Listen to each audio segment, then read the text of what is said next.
ठीक है, तो वापस चलते हैं हमारे नेक्स्ट टॉपिक पे। Insurgency in Kashmir and after. Kashmir में धीरे धीरे इंसर्जेंस ग्रुप्स जो है वो बढ़ गए थे। इंसर्जेंस ग्रुप्स मतलब मिलिटेंट्स। कश्मीर के लोगों ने हथियार उठा लिया था। बहुत सारे टेररिस्ट ग्रुप्स आ गए थे, टेररिस्ट आ गए थे कश्मीर पे, जो डिमांड कर रहे थे separation of Jammu and Kashmir, जिसको हम लोग बोलते हैं Azad Kashmir. Okay, it was in this environment that 1987 assembly election in Jammu and Kashmir took place. मतलब क्या है कि इसी एनवायरमेंट में लोग नाखुश है, ठीक है, लोग नहीं चाहते हैं कि सेंट्रल गवर्नमेंट इंटरफियर करे। उसके बाद भी नेशनल कॉन्फ्रेंस ने एक अलायंस फॉर्म किया है इंडियन नेशनल कांग्रेस के साथ, और इसी एनवायरमेंट पे, इसी परिस्थिति पे 1987 पे जम्मू एंड कश्मीर पे होता है इलेक्शन। ठीक है, the National conference Congress alliance one the majority and Farooq Abdullah became the chief minister. तो लोग तब और ज़्यादा नाखुश हो गए थे। क्या हो गया था, नेशनल कॉन्फ्रेंस और कांग्रेस का जो अलायंस था वो मेजोरिटी लेके वो इलेक्शन जीत गया था, और फारूक अब्दुल्ला फिर से आ गए थे पावर में और बन गए थे चीफ मिनिस्टर। लेकिन लोगों का कहना क्या था, लोगों का कहना ये था कि हम तो पसंद ही नहीं करते हैं इंडियन नेशनल कांग्रेस के साथ जो अलायंस है नेशनल कॉन्फ्रेंस का, उसको हम पसंद ही नहीं करते हैं, तो पावर में वो कैसे आ रहा है, वही क्वेश्चन मार्क लोगों का था। But people fail that the election process was rigged. लोगों का कहना यह था कि हमने तो वोट दिया ही नहीं है, तो वोट जो है वो जा कर आ रहा है और पावर में आ कैसे रहा है नेशनल कॉन्फ्रेंस बार बार। ठीक है, तो लोगों का कहना था कि ये जो चीज़ें हो रहा है ना, ये सभी रिग्ड है। मतलब रिग मतलब इस पे मेल प्रैक्टिसेस है, लोगों को भड़काया जा रहा है, लोगों के अगेंस्ट पे जा रहे हैं गवर्नमेंट, और लोगों के अगेंस्ट पे जाके इलेक्शन को लेके खेल हो रहा है। एक लोगों ने ये बताया था कि हमने तो वोट ही नहीं किया है, हमने national conference and Congress alliance को वोट ही नहीं किया है, तो वो पावर में कैसे आ सकता है, वो भी मेजोरिटी लेके। ऐसा चीज़ था। The popular reaction had already been growing in the state against the inefficient administration since 1980s। लोगों का कहना यह था कि 1980s से जो एडमिनिस्ट्रेशन है, एडमिनिस्ट्रेशन मतलब जो गवर्नमेंट है स्टेट का, वो एकदम इनएफिशिएंट था, वो अच्छे से काम नहीं कर रहा था, तो हम जाके क्यों वोट देंगे उसको। ठीक है, this reaction was now intensified by the feeling that the democratic process was being undetermined at the instruction of the center। मतलब क्या है, डेमोक्रेसी बोल के कुछ नहीं है। अभी लोगों का कहना यह था कि डेमोक्रेसी बोल के कुछ नहीं है, सब कुछ जो है वो हर एक चीज़ जो है वो किसके इंस्ट्रक्शन से हो रहा है, सेंट्रल गवर्नमेंट के इंस्ट्रक्शन से। ठीक है, सेंट्रल गवर्नमेंट जो है वो वोटिंग जो है फॉल्स वोटिंग करवा रहा है, और वोटिंग जो है, वोटिंग पे हम वोट दे या ना दे, नथिंग, मतलब कोई चीज़ कुछ भी चेंज नहीं हो रहा है। सेंट्रल गवर्नमेंट जो चाह रहा है वही चीज़ हो रहा है यहाँ पे। तो लोग बहुत ज़्यादा गुस्सा थे उस टाइम पे। The political crisis in Kashmir became severe with the rise of insurgency. धीरे धीरे जम्मू एंड कश्मीर जो है वहाँ पे इंसर्जेंसी बढ़ गया था। इंसर्जेंसी मतलब लोगों ने हथियार उठाना स्टार्ट कर दिया था, टेररिस्ट बनना, लोग जो है वो टेररिस्ट बनने लग गए थे, लोगों को भड़काया जा रहा था। अभी तुम्हें यहाँ पे मैंने जो ये वर्ड बोला है ना, लोगों को भड़काया जा रहा था, किसके अगेंस्ट पे, भारत के अगेंस्ट पे, इंडिया के अगेंस्ट पे, सेंट्रल गवर्नमेंट के अगेंस्ट पे। तो भड़का कौन रहा है, जम्मू एंड कश्मीर के लोगों को भड़का कौन रहा है, जम्मू एंड कश्मीर को हथियार कौन दे रहा है। तो कौन हो सकता है वो चीज़, वो मतलब कोई एक पर्सन है या फिर कोई कंट्री है जो जम्मू एंड कश्मीर के लोगों को हथियार दे रहा है कि जाओ जाके इंसर्जेंस ग्रुप बनाओ, बना के मिलिटेंट ग्रुप बनाओ, जाके गवर्नमेंट के अगेंस्ट पे जाके आंदोलन करो। तो एक ही नाम वहाँ पे आता है, एक ही कंट्री का नाम आता है जो है पाकिस्तान। ठीक है, यहाँ पे होता है पाकिस्तान का एंट्री। देखो, by 1989 Kashmir had been seriously affected by militant movements demanding a separate Kashmir nation. 1989 के बाद से कश्मीर पे क्या हुआ था, मिलिटेंट मूवमेंट स्टार्ट हो गया, लोगों ने हथियार उठा के आंदोलन करने स्टार्ट कर दिए थे, और उनका डिमांड एक ही था कि सेपरेट कश्मीर। मतलब क्या है, कश्मीर को भारत से अलग कर दो, एक अलग सा देश बना दो। The militant got moral, material and military support from Pakistan. In militants को, मतलब इन लोगों को, जिन लोगों ने हथियार उठा लिया है, उनको मॉरल सपोर्ट मतलब तुम कर सकते हो ये सपोर्ट, मटेरियल सपोर्ट मतलब चीज़ें प्रोवाइड करना, मिलिट्री सपोर्ट मतलब हथियार देना, ये सभी चीज़ें कौन कर रहा था, पाकिस्तान कर रहा था, पाकिस्तान दे रहा था। बिकॉज पाकिस्तान को पता था कि अभी एक मौका है, लोग डिससेटिस्फाइड है, लोगों को भड़काओ, जाके भड़का के लोगों को ऐसा मतलब उत्साह, मतलब लोगों के अंदर ऐसा उत्साह दो कि लोग जाके वहाँ पे डिमांड करें सेपरेट कश्मीर। ठीक है, तो क्या हुआ था देखो, for several years the state was under presidents rule and control of the armed forces. उसके बाद क्या हुआ था, सेंट्रल गवर्नमेंट है, सेंट्रल गवर्नमेंट ने वहाँ पे प्रेसिडेंट रूल लगा दिया, स्टेट इमरजेंसी लगा दिया, स्टेट इमरजेंसी लगा के आर्म फोर्सेस मतलब इंडियन सोल्जर्स जो है वहाँ पे उतार दिया, ठीक है, आर्मी उतार दी वहाँ पे state of Jammu and Kashmir पे, पूरे state of Jammu and Kashmir पे आर्मी का रूल जो है वो स्टार्ट हो गया था। तो यहाँ पे और एक इम्पॉर्टेंट चीज़ मैं तुम लोग को बताता हूँ, उस टाइम पे पूरे वर्ल्ड पॉलिटिक्स को थोड़ा देखो, उस टाइम पे वर्ल्ड पॉलिटिक्स कैसा चल रहा था। मैं बात कर रहा हूँ 1990s का, तो 1990s में जो वर्ल्ड पॉलिटिक्स है वो वर्ल्ड पॉलिटिक्स बहुत ही ज़्यादा मतलब डिफरेंट तरीके से तुम थोड़ा देखो इस चीज़ को। 1990s पे क्या हो रहा था कि यूएसए ने जाके क्या किया था, सोवियत यूनियन को देख के रखने के लिए यूएसए ने क्या किया था, वहाँ पे बहुत सारे अपने टेररिस्ट को रखा, टेररिस्ट नहीं बोल सकते हम, मिलिटेंट्स ग्रुप्स जो है वो यूएसएसआर पे रखे हुए थे बहुत सालों से, ठीक है। इस चीज़ के बारे में हमने पहले डिस्कस नहीं किया था, अभी डिस्कस कर रहा हूँ। यूएसए ने बहुत साल तक बहुत सारे जो मिलिटेंट ग्रुप्स को यूएसएसआर पे रखा था जस्ट फॉर स्पाई, मतलब देख के रखने के लिए यूएसएसआर को, ठीक है। लेकिन 1990 आते आते यूएसएसआर तो टूट रहा था, ठीक है। अभी ये जो लोग थे, ये जो जिनको यूएसएसआर पे रखा है, उनको खाना भी नहीं मिल रहा था, कुछ भी नहीं मिल रहा था, बिकॉज यूएसए को पता चल गया था कि अल्टीमेटली ये क्या हो रहा है, अभी यूएसएसआर धीरे धीरे टूट रहा है। तो धीरे धीरे टूट रहा है कि इसका मतलब क्या है कि अभी तो यूएसएसआर को देखने के लिए कोई नहीं चाहिए हमें, ठीक है। तो क्या हुआ गया था, जब यूएसएसआर का डिसइंटीग्रेशन हो गया था, तब यूएसए के जो सोल्जर्स है उनको वहाँ पे रखे, ठीक है। उनको मतलब जिन लोगों को ट्रेन किया गया था यूएसए द्वारा कि यूएसएसआर पे अपना नज़र बनाए रखने के लिए, उनको छोड़ के यूएसए जो है वो भाग गया, ठीक है। अभी ये कौन थे जिन्होंने, इनका क्या कनेक्शन है जम्मू एंड कश्मीर के साथ? इनका कनेक्शन ये है कि यूएसए ने बहुत सारे ट्रेंड मुजाहिदीन जो है, मुजाहिदीन मतलब जिसको आज के टाइम पे हम लोग बोलते हैं अलकायदा टेररिस्ट, ठीक है। अलकायदा टेररिस्ट को यूएसएसआर पे रखा था टू काउंटर यूएसएसआर, ठीक है, क्योंकि यूएसएसआर को कंट्रोल करके रखने के लिए या फिर यूएसएसआर को देख के रखने के लिए कि यूएसएसआर पे हो क्या रहा है।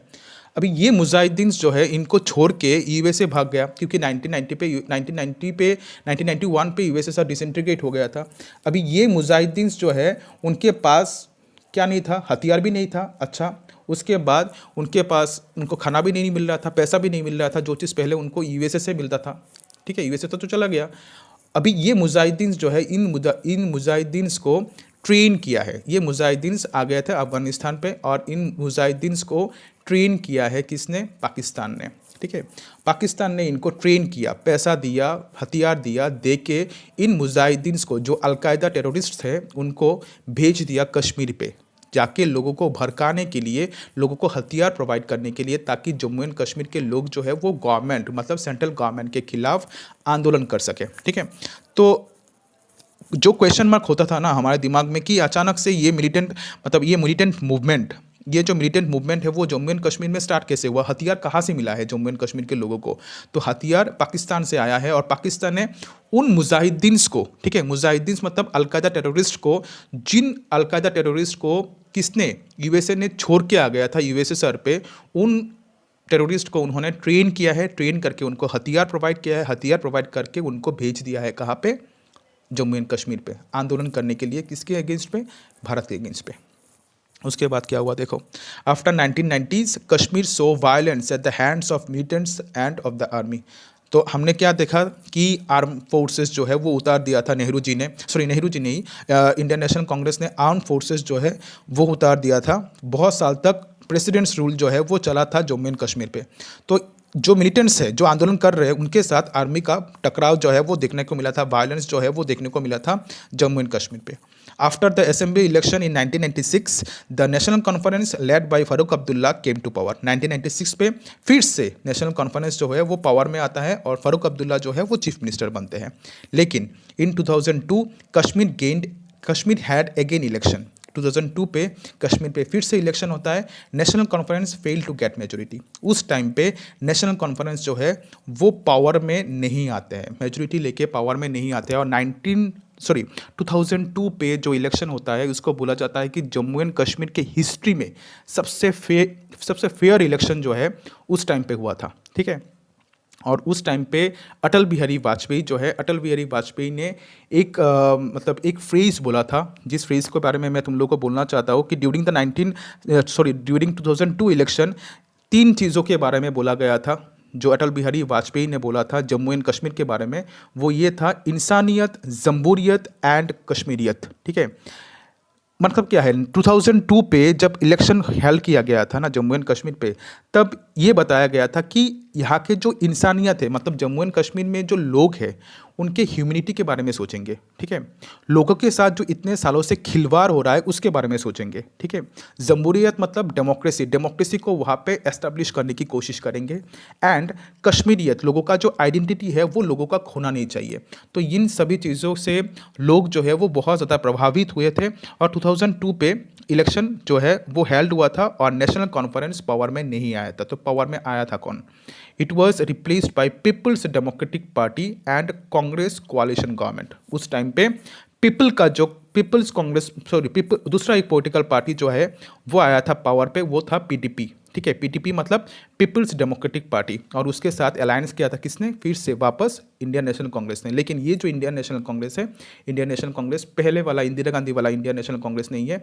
अभी इंदिरा गांधी वाला इंडियन नेशनल कांग्रेस नहीं, बिकॉज राजीव गांधी वाला इंडियन कांग्रेस नहीं है, इंडियन नेशनल कांग्रेस नहीं है। ये इंडियन नेशनल कांग्रेस बहुत ही ज़्यादा सुधार वाला जो होता है ना, एक अच्छा वाला इंडियन नेशनल कांग्रेस जो है वो था। तो अल्टीमेटली क्या हुआ था, पीपल्स डेमोक्रेटिक पार्टी ने अलायंस किया था किसके साथ? कांग्रेस के साथ। और उस अलायंस गवर्नमेंट ने इलेक्शन जीता था और हराया था किसको? नेशनल कॉन्फ्रेंस को। In the 2008 assembly election, National Conference got the majority. The National Conference leader Umar Abdullah became the new chief minister of the state. बाद में जाके क्या हुआ था 2008 पे फिर से असेंबली इलेक्शन होता है जब, और जम्मू एंड कश्मीर पे, और वहाँ पे नेशनल कॉन्फ्रेंस जो है उनको फिर से मेजोरिटी में आते हैं, पावर में आता है नेशनल कॉन्फ्रेंस। और नेशनल कॉन्फ्रेंस में कौन आता है पावर में? उमर अब्दुल्ला जो है वो बने हैं नए chief minister of Jammu and Kashmir, ठीक है। तो ये सभी चीज़ें हैं जम्मू एंड कश्मीर के पॉलिटिक्स को लेके, ये सभी चीज़ें चलता है। 2008 पे ही तुम लोग 2008 तक ही तुम्हारे बुक पे दिया हुआ है, ठीक है। तो मैंने क्या बोला है यहाँ पे कि लोग जो है, लोगों का कहना ये था कि 1987 में जब इलेक्शन हुआ था, असेंबली इलेक्शन हुआ था, तो लोगों का कहना ये था कि हमने तो वोट ही नहीं दिया है, तो कांग्रेस और नेशनल कॉन्फ्रेंस पावर में आया कैसे? तो लोगों ने हथियार उठा लिया था और इंसर्जेंसी जो है वो स्टार्ट हो गया था वहाँ पे। तो जब देखा कि लोगों ने हथियार उठा लिया है और आंदोलन स्टार्ट हो गया है पूरे state of Jammu and Kashmir पे, तब क्या हुआ था, तब आर्मी उतार दिया। किसने? इंडियन नेशनल कांग्रेस ने आर्मी उतार दिया वहाँ पे और उसको रोकने की कोशिश किया था। तो उसके बाद हमें एक वायलेंस जो है वो देखने को मिला था, किसके साथ? मिलिटेंट ग्रुप के साथ। किसका? इंडियन नेशनल आर्मी का, ठीक है। इंडियन नेशनल आर्मी मतलब आर्मी जो है हमारा, उसके साथ। उसके बाद क्या हुआ था, फिर से असेंबली इलेक्शन होता है 1996 पे और नेशनल कॉन्फ्रेंस पावर में आता है, फारूक अब्दुल्ला जो है वो पावर में आता है। लेकिन सबसे फेयर इलेक्शन कब होता है? 2002 पे, जब कश्मीर में इलेक्शन होता है और नेशनल कॉन्फ्रेंस जो है वो मेजोरिटीज़, मतलब वो अपना मेजोरिटी खो बैठता है, ठीक है, fail to get majority and it was replaced by Peoples Democratic Party. और पावर में कौन आ जाता है? पीडीपी आ जाता है। पीडीपी मतलब पीपल्स डेमोक्रेटिक पार्टी आ जाता है। और पीपल्स डेमोक्रेटिक पार्टी किसके साथ अलायंस करता है? वही कांग्रेस गवर्नमेंट के साथ। लेकिन ये थोड़ा कांग्रेस गवर्नमेंट जो है वो अच्छा वाला कांग्रेस गवर्नमेंट था। ये नहीं है कि नेहरू वाला कांग्रेस गवर्नमेंट खराब था या फिर इंदिरा गांधी का वाला कांग्रेस गवर्नमेंट खराब था, लेकिन उन्होंने जम्मू एंड कश्मीर के लोगों के बारे में नहीं सुना था, ठीक है। लोगों के बारे में नहीं सुना था, नहीं, लोगों के बारे में नहीं सोचा था। लेकिन मैंने बोला है पहले भी कि अटल बिहारी वाजपेयी ने उस टाइम पे बहुत ही इंपॉर्टेंट एक चीज़ बोला था। अटल बिहारी वाजपेयी का गवर्नमेंट नहीं था, लेकिन फिर भी अटल बिहारी वाजपेयी ने during that election Atal Bihari Vajpayee ने बहुत ही इंपॉर्टेंट चीज़ बोला था, इंसानियत, जमहूरियत एंड कश्मीरियत। मतलब हमें कश्मीर के लोगों का जो इंसानियत, ह्यूमैनिटी है, उसके बारे में सोचना है, डेमोक्रेसी के बारे में सोचना है, उनका जो कश्मीरी जो आइडेंटिटी है उसके अल्टीमेटली हमें कश्मीर के लोगों के बारे में सोचना है। तो ये सभी चीज़ों ने बहुत ज़्यादा प्रभावित किया है और पीपल्स डेमोक्रेटिक पार्टी पीपल्स डेमोक्रेटिक पार्टी को पावर में आने के लिए, और अल्टीमेटली पावर में आए थे, लेकिन कांग्रेस गवर्नमेंट के साथ अलायंस करके पावर में आए थे। 2008 पे फिर से कश्मीर में इलेक्शन होता है और नेशनल कॉन्फ्रेंस जो है वो मेजोरिटी से इलेक्शन जीतता है और उमर अब्दुल्ला जो है वो बनता है नया चीफ मिनिस्टर। ठीक है, चलो अभी देखते हैं यहाँ पे क्या होता है। Separatism in Kashmir and beyond. तो कश्मीर का क्या मुद्दा था उसको थोड़ा 3 पॉइंट्स में डिस्कस किया गया है। One group of separatist want a separate and independent Kashmir nation. ठीक है, एक ग्रुप ऐसा था कश्मीर में जिनको ये लगता था कि कश्मीर को सेपरेट हो जाना चाहिए, अलग हो जाना चाहिए और एक आज़ाद कश्मीर देश बनना चाहिए। ठीक है, another group wants Kashmir merger with Pakistan. दूसरा ग्रुप ये बोलता है कि कश्मीर जो है वो मर्ज हो जाना चाहिए, किसके साथ? पाकिस्तान के साथ। The third group wants greater autonomy for the people of the state with in the Indian union. बहुत सारे लोग ऐसे भी थे जम्मू एंड कश्मीर में जो उनका ये कहना है कि हम इंडियन यूनियन में ठीक है, मतलब हम इंडिया के साथ रहेंगे, लेकिन हमें क्या मिलना चाहिए?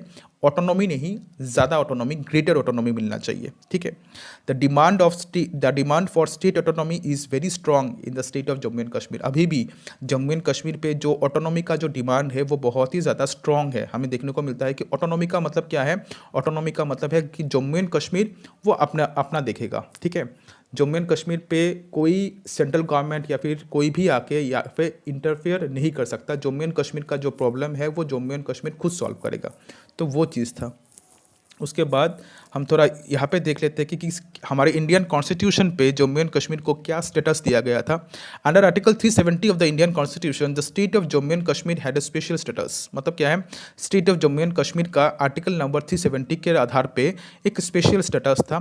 क्या क्या प्रोविजंस था? The name, area and boundary of the state of Jammu and Kashmir can not be changed by the union government without the consent of its legislature. मतलब क्या है कि सेंट्रल गवर्नमेंट जो है, ठीक है, सॉरी, सेंट्रल गवर्नमेंट जो, यूनियन गवर्नमेंट मतलब सेंट्रल गवर्नमेंट जो है वो जम्मू एंड कश्मीर का, सेंट्रल गवर्नमेंट मतलब हमारे देश का जो गवर्नमेंट है वो जम्मू एंड कश्मीर का नाम, उसका जो एरिया है, उसका जो बाउंड्री है, उसको चेंज नहीं कर सकता। किसके आदेश के बिना या फिर किससे बातचीत किए बिना?